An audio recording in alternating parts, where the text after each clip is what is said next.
একটা কনফারেন্স হয়েছিল। ওই কনফারেন্সটা হচ্ছে পৃথিবীর যত ধর্মগ্রন্থ আছে সবগুলো ধর্মগ্রন্থের 10 মিনিটের আবৃত্তি শোনানো হবে। কয় মিনিট? চিল্লায় বলেন। ওখানে গিয়েছে শ্রীমত ভগবত গীতা, গিয়েছে বাইবেল, ত্রিপিটক, দশাতীর, Veda, Purana, Ramayana, Dighanikaya, Yahwist, sacerdotal, Talmud, Torah, Old Testament, New Testament, Zend Avesta এবং আল্লাহর কোরআনও। কোন সুবহানাল্লাহ। চীনের প্রাচীন ধর্ম কনফুসিয়াসের পাণ্ডুলিপি গিয়েছে। যারা আগুনকে পূজা করে, অগ্নি উপাসক, আগুন দেখলে নমস্তে নমস্তে গায়, তারাও গিয়েছে। 10 মিনিট করে সময়। এই কনফারেন্সের উদ্দেশ্য হচ্ছে এইটা চেক করা, in order to check which book, which recitation of the holy book is the most excellent recitation ever. কোন বইয়ের আবৃত্তিটা বেশি সুন্দর লাগে। 10 মিনিট করে সময়। সব ধর্মের ধর্মীয় কিতাবের শায়েকরা, গুরুরা, ধর্ম নানকরা আর ফাদাররা আর কারীরা বসেছে। বিচারকের সামনে দুইটা বাটন, একটা গ্রিন বাটন, একটা রেড বাটন, একটা সবুজ বাতি, একটা লাল বাতি। আবৃত্তির সময় 10 মিনিট। চিল্লায় বলেন কয় মিনিট? সবুজ বাতিতে চাপ দিলে আবৃত্তি শুরু, রেড বাটনে চাপলে আবৃত্তি শেষ। প্রথমে ডাকা হয়েছে শ্রীমত ভগবত গীতা। 10 মিনিটের জন্য যে পড়তে শুরু করেছে, ওম নমো ভগবতি বাসুদেবায়। 10 মিনিট পড়েছে। পড়ার পরে বিচারক রেড বাটনে প্রেস করেছে, সময় শেষ, নেমে গিয়েছে। এরপরে ডাকা হয়েছে ত্রিপিটক, বিনয় পিটক, শাম পিটক, অভিধর্ম পিটক মিলে 3টা পিটক। এটা বৌদ্ধ ভাইদের কিতাব। এরা বলে ওম শান্তি, ওম শান্তি। আসলে মিয়ানমারে ওরা যা করছে ওদের বলা দরকার ওম অশান্তি, ওম অশান্তি। ওরা বুদ্ধাং শরণং গচ্ছামি, ধাম্মাং শরণং গচ্ছামি পড়তে পড়তে 10 মিনিট শেষ, চলে গেল। এরপরে ডাকা হলো দশাতীর, দশাতীরের ওরাও পড়লো। এরপরে ডাকা হলো গ্রন্থ সাহেব, পড়লো। জিন্দাবেস্তা পড়লো 10 মিনিট। এরপরে ডাকা হলো ভ্যাটিকান সিটির পোপকে। গত মাসে পোপ আসছিল না? এই পোপের আগের পোপ, তাকে ডাকা হলো to recite the Holi Bible for 10 minutes. 10 মিনিটের জন্য বাইবেল পড়তে আসেন। উনি এসে ওনাদের বাইবেল পড়ে গেল 10 মিনিটের জন্য। ওনার বাড়ি হচ্ছে ভ্যাটিকান সিটিতে, ইটালির রোমের মাঝখানে স্বায়ত্তশাসিত একটা আলাদা দেশ আছে। ওইখানে শুধু পোপরা থাকে, যারা বিয়ে টিয়ে না করে, খ্রিস্টানদের ফাদার, প্রোটেস্ট্যান্ট, অর্থোডক্স আর রোমান ক্যাথলিক, ওরা সেইখানে রাজ্য স্থাপন করেছে। গোটা বিশ্বের খ্রিস্ট ধর্মকে তারা চালায়। তারা 10 মিনিট সব ধর্ম গ্রন্থের আবৃত্তি এবং তেলাওয়াতের পরে সর্বশেষে মুসলমানদের ধর্মগ্রন্থ কোরআন আবৃত্তি করার জন্য ডাকা হয়েছে। এসেছে মিশরের কারি Abdul Basit ibn Abdus Samad. যারা ওনার তেলাওয়াত শুনেছেন দেখবেন উনি তেলাওয়াত করে আবার সময় নেয়, আধা মিনিট শ্বাস নেয়, আবার লম্বা দম নিয়ে তাল লয় নিয়ে টান দেয়, আবার পিছন থেকে টান দেয়। তাকে ডাকা হলো now the representative of Muslim community Abdul Basit ibn Abdus Samad will now recite the holy book Quran for 10 minutes.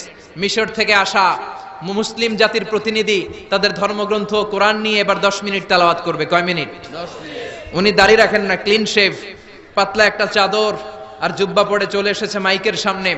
এসে আউযু বিল্লাহি মিনাশ শাইতানির রাজিম বলে টান দিয়েছে। সুবহানাল্লাহ। সময় কয় মিনিট? উনি সূরা ফাতিহা পড়তে সময় নিয়ে নিয়েছে 13 মিনিট। সুবহানাল্লাহ। শ্রীমত ভগবত গীতাওয়ালারা হাততালি দেয়, সময় শেষ, কোরআন গেছে।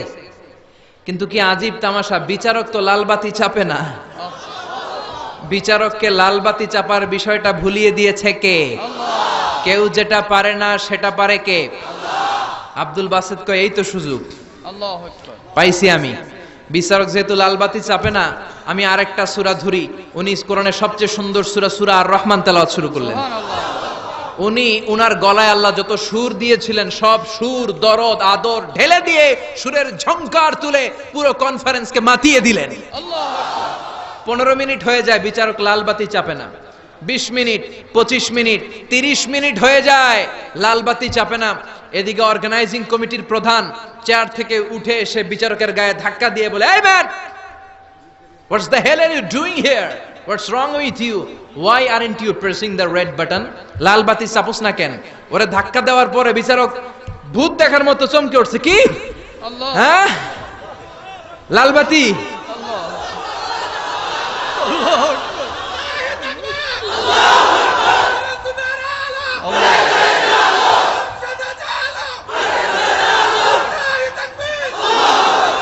অর্গানাইজিং কমিটির চেয়ারম্যান যখন ধাক্কা দিছে, why aren't you pressing the red button, তুমি লাল বাতি চাপো না কেন?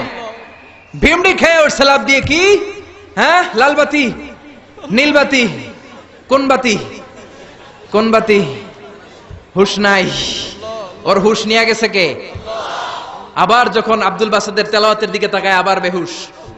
না পেরে বিচারক দাঁড়িয়ে বলে, ও Abdul Basid ibn Abdul Samad, come from Egypt, there is no time limits for you, recite as much as you wish. O Abdul Basit, আজকের এই প্রতিযোগিতায় তোর জন্য তেলাওয়াতের কোনো সময় নাই, তোর যত মনে চায় তুই পড়ে যা।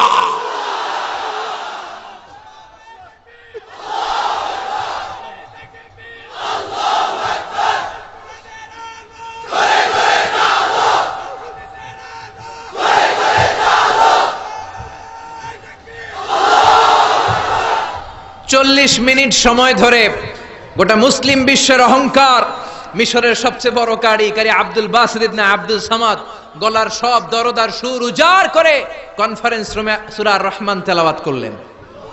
কনফারেন্স শেষ হলো, ওই বিচারকের বিরুদ্ধে মামলা হলো তিনটা। কয়টা? যেহেতু আন্তর্জাতিক কম্পিটিশন, আন্তর্জাতিক আদালতে মামলা, সুইজারল্যান্ডের দি হেগে মামলা। হ্যান্ডকাফ পরিয়ে বিচারককে নেওয়া হয়েছে। মাননীয় আদালত বলে, why made you partiality between the books? You have given to Bible 10 minutes, you have given to Srimata Bhagavata Gita 10 minutes, you have given to Tripitaka 10 minutes, why have you given extra 30 minutes for Quran? সব ধর্মগ্রন্থরে 10 minute দেওয়ার কথা, বাইবেলরে দিলি 10, শ্রীমত ভগবত গীতারে দিলি 10, ত্রিপিটকরে 10, কোরআনরে অতিরিক্ত 30 minute, মানে আগের 10 আর 30 মিলে 40 minute দিলি কেন? বিচারক বলে, অনারেবল জাজ, I have a humble question to you. মাননীয় আদালত, আমার একটা বিনয়ের প্রশ্ন আছে। আদালত তো টাসকি খেয়ে গেছে, কিরে আমার এবার প্রশ্ন করে কেন? বিচারক বলে, আমার প্রশ্ন হচ্ছে, বিচারক তো আমি নিজে হই নাই, জাজ তো আমারে আপনারাই বানাইছেন। আমি তো ওদেরকে 10 মিনিট দিছি, ঠিক কি না? আমি তো বাইবেলরে 10 মিনিট দিয়েছি। এর কারণ, যখন বাইবেল পড়তে এসেছে আমার হুশ আছে, আমার সময়ের জ্ঞান আছে, আমি সময়ের টাইম ধরে বসে আছি, আমার হিতাহিত জ্ঞান আছে, আমার নার্ভাস সিস্টেম ওকে। 10 মিনিট শেষ, আমি রেড বাটনে চেপেছি, উনি নেমে গিয়েছে, বাইবেলকে ডেকেছি, বাইবেল শেষ, শ্রীমত ভগবত গীতাকে ডেকেছি, গীতা শেষ, ত্রিপিটককে ডেকেছি। কিন্তু ওই মিশরের কারি আব্দুল বাসিদ জুব্বা একটা পরে কোরআনটা হাতে নিয়ে মাইকের সামনে এসে কি যে বলে একটা টান দিল, ওই টান দেওয়ার সাথে সাথে আর আমার হুশ নাই।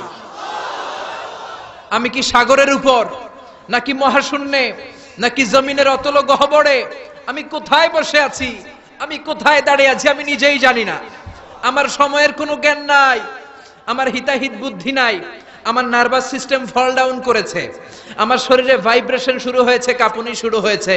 মাননীয় আদালত, যখন একটা মানুষের হিতাহিত জ্ঞান থাকে না, যখন একটা মানুষের সময়ে কোনো বিবেক বুদ্ধি থাকে না, যখন কারো নার্ভাস সিস্টেম ফল ডাউন করে, কি এক মন্ত্র সে পড়তে শুরু করলো, আমার হুশ সে কেড়ে নিল, আমি কিছুই বুঝতে পারছি না। যখন আমি আমার সাথে নাই, যখন আমার হুশ নাই, যখন আমার নার্ভাস সিস্টেম ফল ডাউন করেছে, এরকম একটা পরিস্থিতিতে যখন আমি medically unfit, how can I press the red button? You answer me. কেমন করে আমি লাল বাতি চাপবো তুমি বলো। প্রিয় ভাইয়েরা, আপনারা যারা আইন নিয়ে পড়াশোনা করেন তারা জানেন, কেউ যদি মেডিকেলি আনফিট থাকে তার কোনো বিচার হয় না, ঠিক কিনা? পাগল খুন করলেও বিচার নাই, ঠিক কিনা? সে কোরআনকে অতিরিক্ত সম্মান দেওয়ার কারণে সর্বশেষে এই বিচারকের কোনো বিচারই হয় নাই। বেকসুর খালাসের ব্যবস্থা এই বিচারককে করে দিয়েছে কে? এই জন্য ওই কোরআন ধরতে রাজি আছে মুসলমান, পড়তে রাজি আছে মুসলমান, ওই কোরআনের জন্য মরতে রাজি আছে মুসলমান।